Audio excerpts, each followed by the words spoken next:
Quando a gente fala de diabetes, a primeira coisa que me vem à cabeça como leiga é que eu nunca mais vou poder comer açúcar na minha vida. Isso é verdade? Bom, o açúcar em si, o açúcar que você adiciona açúcar na comida, branco, né?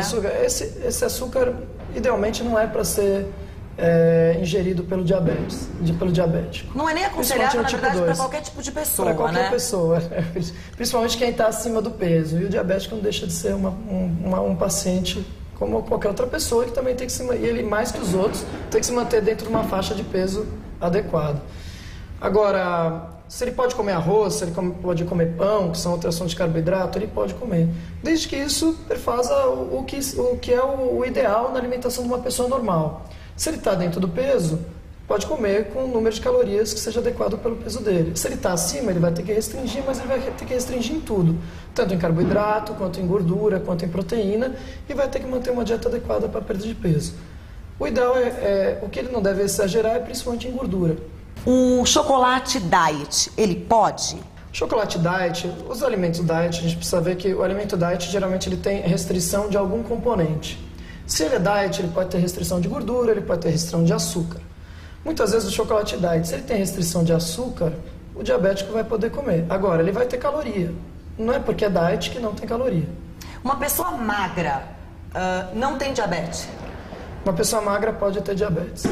Ela pode ter diabetes, por exemplo, se ela já tem um diabetes há muito tempo, e aí o pâncreas dela começa a parar de funcionar e ela não compensa mais o diabetes e acaba emagrecendo por conta disso. No início do diagnóstico, ela pode estar tão diabética que ela emagreceu por conta do diabetes. Tá? Existe medicamento para o diabetes? Existem múltiplas medicações para o diabetes. Medicações que agem em diversas partes do corpo, medicações que diminuem aquela resistência à insulina que eu comentei, medicações que aumentam a secreção de insulina pelo pâncreas e que substituem a insulina, que é a insulina exógena, a insulina que a gente aplica. Tá? Existe algum alimento que você possa ingerir e que de repente diminua algum sintoma do diabetes? Não. Não tem. Não existe nenhum assim, conhecido que existam trabalhos científicos que aprovem. Não existe nenhum chá, nenhuma erva, nada disso, nenhuma dessas medicações ditas muitas vezes fitoterápicos que reduzem o teor de glicose no sangue. Alguém morre de diabetes? Morre. Morre principalmente das complicações, morre de infarto, morre de AVC, de derrame, morre por infectar uma úlcera, e muitas vezes morre por altos teores de glicose no sangue também. Porque se eu não sei que eu tenho o diabetes, de repente, e não me cuido, isso pode ser muito grave. Pode ser. Porque de repente a pessoa que não controla a alimentação e continua tendo uma vida sedentária e continua, enfim, não procura uma ajuda médica, isso pode ser muito grave. Pode descobrir quando já tiver algum problema mais sério, né? Pode descobrir quando teve um infarto, pode descobrir quando ficou cego da vista, né? E é irreversível. Se você ficar cego... Em relação ao diabetes, se for por conta principalmente da retinopatia do diabético, é irreversível. Existe alguma coisa que a pessoa possa fazer, fora uma atividade física, para se prevenir, um tratamento, uma vacina, alguma coisa? Não tem. O diabetes está muito relacionado ao hábito de vida saudável. Você tendo um hábito de vida muito saudável, a chance de você desenvolver diabetes é bem pequena.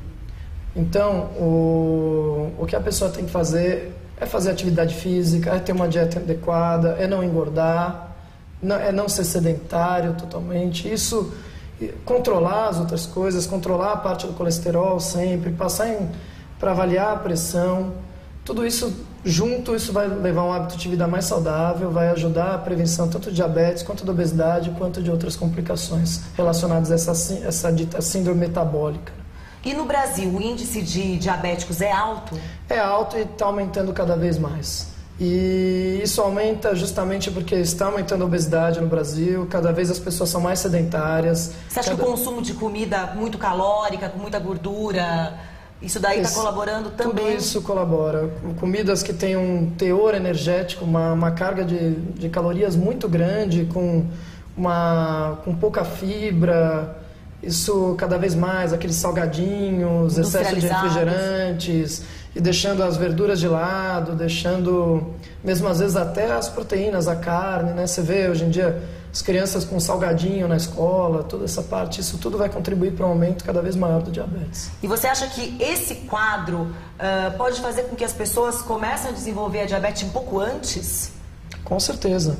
Hoje em dia, que nem eu comentei, o diabetes tipo 1, praticamente exclusivo da criança, mas algum adulto ou outro pode ter, que era aquela coisa de destruição do pâncreas e você não tem insulina a mais, que não depende da obesidade, não depende dessa parte. Agora o diabetes tipo 2, que é esse que eu estou comentando até agora, da obesidade, do sedentarismo, ele está cada vez mais presente, por incrível que pareça, em criança e adolescente de 18 anos. Aquelas crianças super obesas acabam tendo uma resistência à ação da insulina tão grande que acabam ficando diabéticos com 20 anos, 21 anos. Isso não existia antigamente. Isso que é essa mesma diabetes dos idosos. A mesma diabetes dos idosos. Isso por conta da obesidade, do sedentarismo, da dieta inadequada, disso tudo. Então os pais têm que tomar muito cuidado. Tem que prestar muita atenção nisso. Os pais têm que prestar muita atenção na questão da obesidade infantil, que isso além de predispor ao diabetes, depois na fase adulta, já na infância, isso já pode estar trazendo complicações.